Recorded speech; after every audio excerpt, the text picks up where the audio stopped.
Elora's black shoes tapped gently against the wooden floor as she moved about the house that evening. She had cooked dinner like always, the aroma of stew filling the air, but she sat at the table alone. The cream silk blouse she wore still carried the faint scent of the morning breeze, her gold earrings catching the dim light of the chandelier whenever she shifted her head. Across from her, Marcus's chair sat empty, as it had so many nights before. She remembered when she used to wait eagerly for him, setting his plate, pouring his drink, checking the clock every few minutes. Tonight she did none of that. She simply ate in silence, each bite heavy with the knowledge of what she had seen on his phone. 10 years of betrayal. 10 years of being the woman at home while another woman laughed in his arms.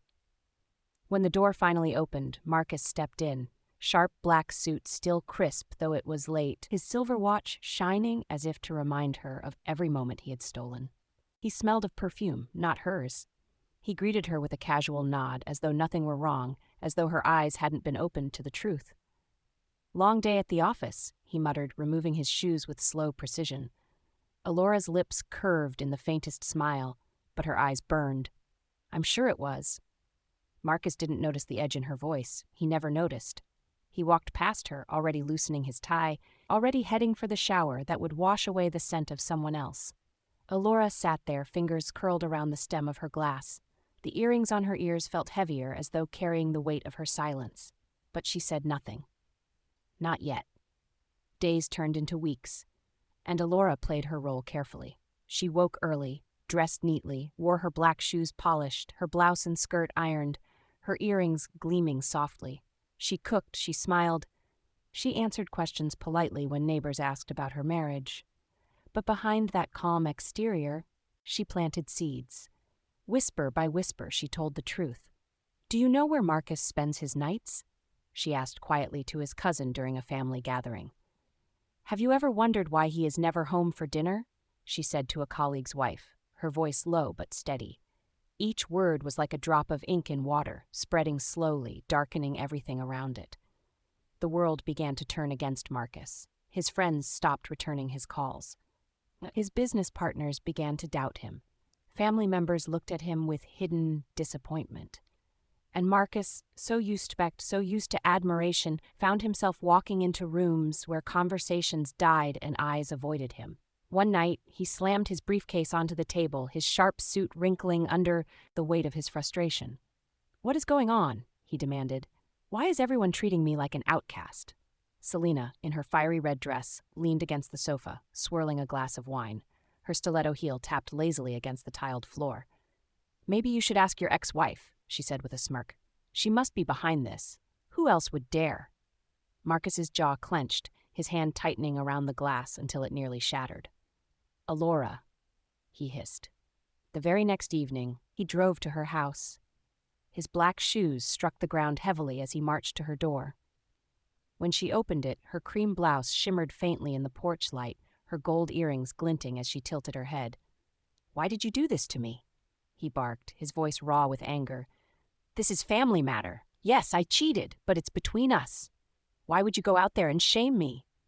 Elora blinked slowly, her lips curving into a calm, unreadable smile.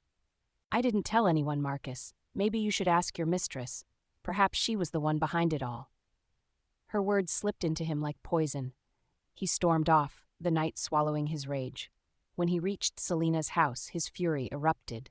He slapped her, shoved her against the wall, his voice thundering. "You destroyed everything. You ruined me."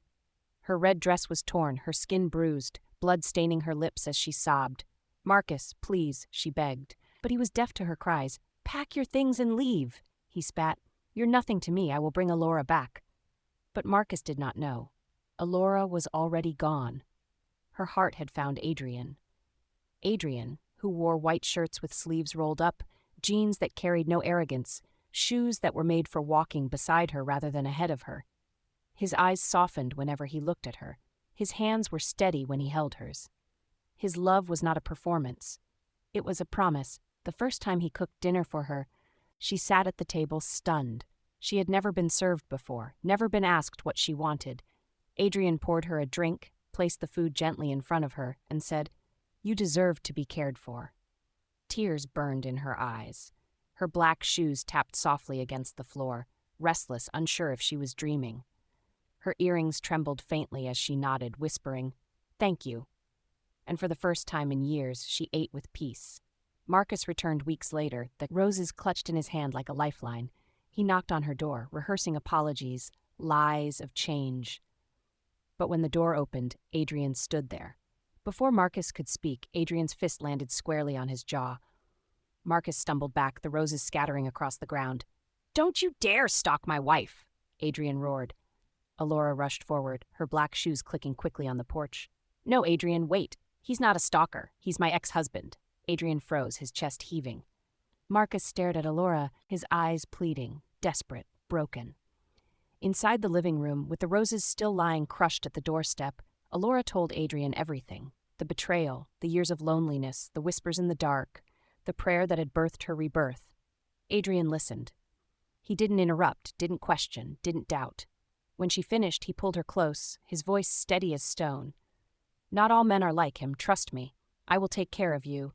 You'll never face this pain again." Marcus stood there, his sharp black suit rumpled, his silver watch useless, his polished shoes scuffed by rejection. He watched as Elora leaned into Adrian, her gold earrings gleaming with a light he could no longer touch. And for the first time, Marcus understood.